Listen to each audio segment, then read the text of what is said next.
Hey everyone, another fascinating discussion today about RevOps and how Clari is helping change the way companies manage revenue, forecasting, and beyond. Kevin, how are you?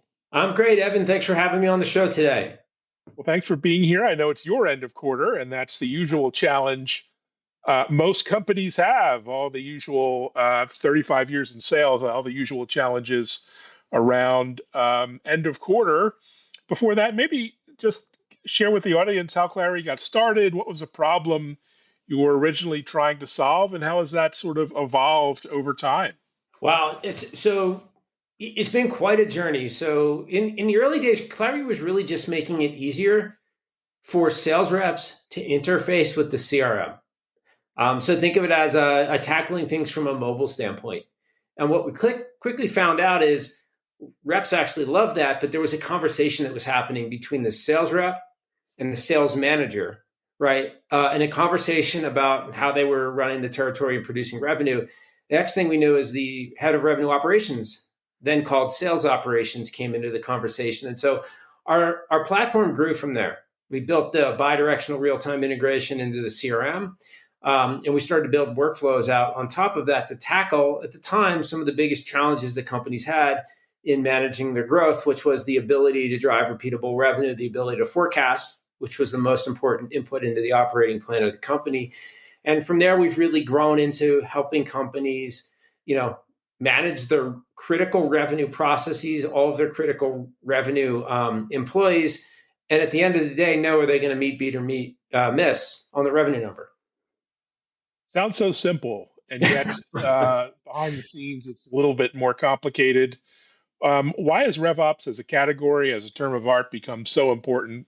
Obviously, sales are important, revenue is important, but the category has just exploded and you've been leading it. What's been the Yeah, I mean, magic behind the I growth? think a lot of it, right, is selling, buying, transacting is digital in nature. To selling is really the only discipline within an organization that didn't have defined processes, that didn't have automation the way that like accounts payable might or supply chain might. And it was really always the art of selling. Well, there's a science to it as well, right? And there's a science of driving repeatable, consistent outcomes. That if you bring data, which is critical to the conversation, define processes, and the ability to have insights that help you know are you going in the right direction or not. And so I think those critical factors coming together is why you've seen the rise of revenue operations. Quite honestly, it's one of the fastest growing jobs on LinkedIn. Wow, I didn't know that. That's interesting. And forecasting is still hard. What do you think specifically makes it so tricky for most companies? Well, it's really been subjective. And Mm, so everyone used different metrics, different inputs, different outputs to say were they going to hit their number or not, right? So you had to rely on what the sales rep was telling you. You had to rely on the experience of the manager's manager, all the way up. And so there was a reason most companies weren't great, very accurate at forecasting. And two, the things that they forecasted weren't necessarily the things that closed. Um, and if you take a look at the last 10 years, right, there's been a real focus on growth. And to hit growth, you have to have repeatable process. You have to know if things are working or not. You need to know where to put your resources.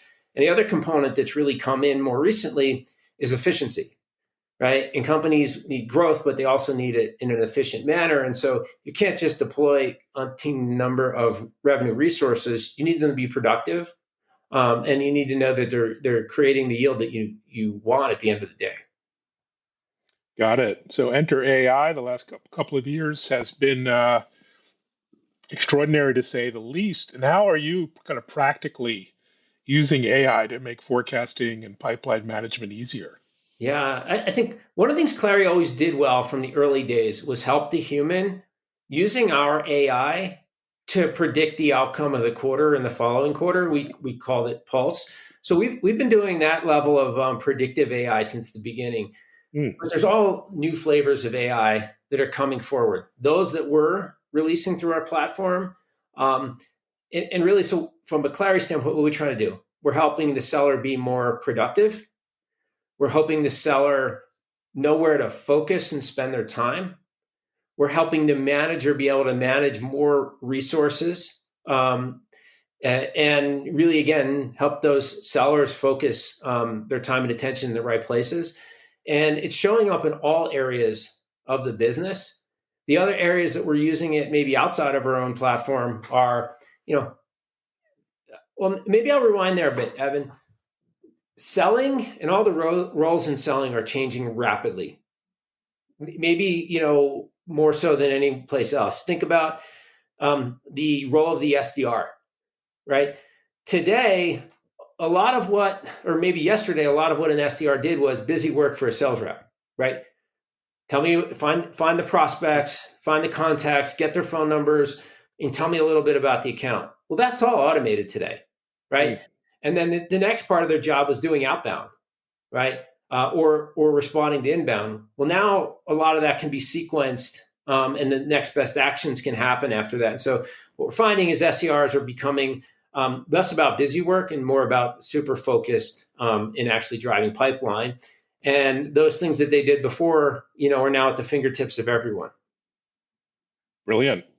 And how do you help your customers manage the kind of data problem, the messy siloed data problem that everyone's facing?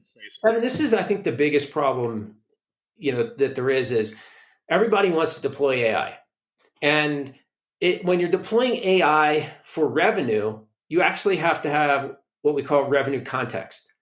And so what Clari does is we bring in and integrate with all of those revenue critical systems. So think about your top of funnel systems that help you produce pipeline, your conversational intelligence data, right? The phone calls like this that we're recording, what's happening with your post-sale conversations, what's happening with your what's happening in the CRM system, what's happening with data that's completely outside of systems that might be in Snowflake but has all of your bookings information.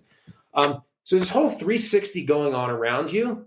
What we're doing is we're bringing all that data together and we snapshot it. So why do we snapshot it? Snapshotting allows us to do time series.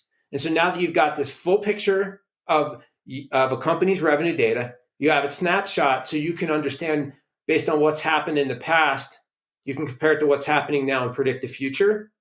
So on top of that revenue database with now revenue context, you can start to deploy AI. Brilliant.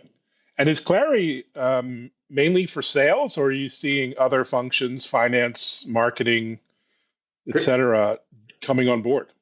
Great question. We kind of like to group all those go-to-market people into what we would call revenue critical employees. So finance, now CRO and CFO can have a real conversation around the health of the business, right? What does our renewals business look like 4 quarters out? Do we have enough coverage to hit our rolling 4 quarters of pipeline to be able to deliver, for each of the territories?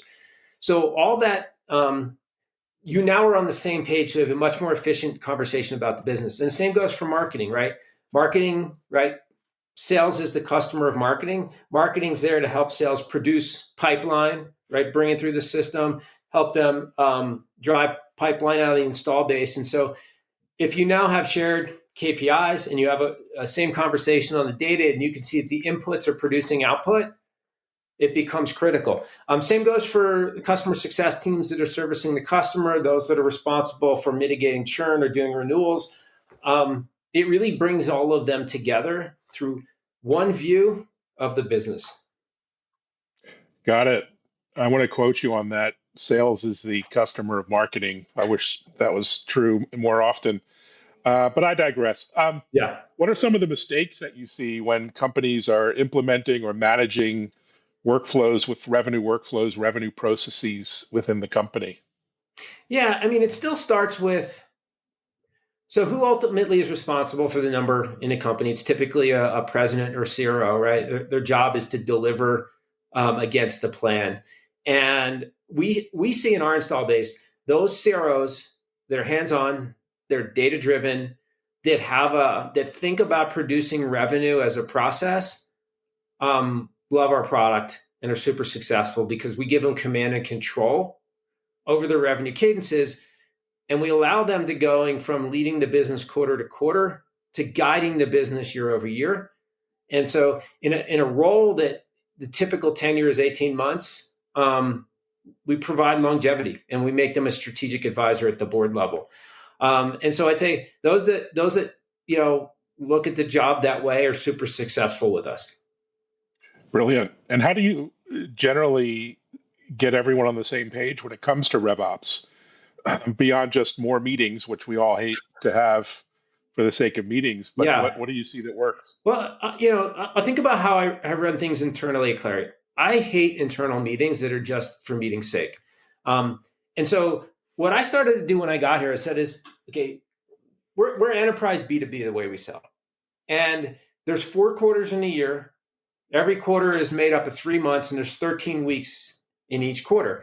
And in our business, what you do in week 1 is different than what you do in week 4. It's different than what you do in week 12.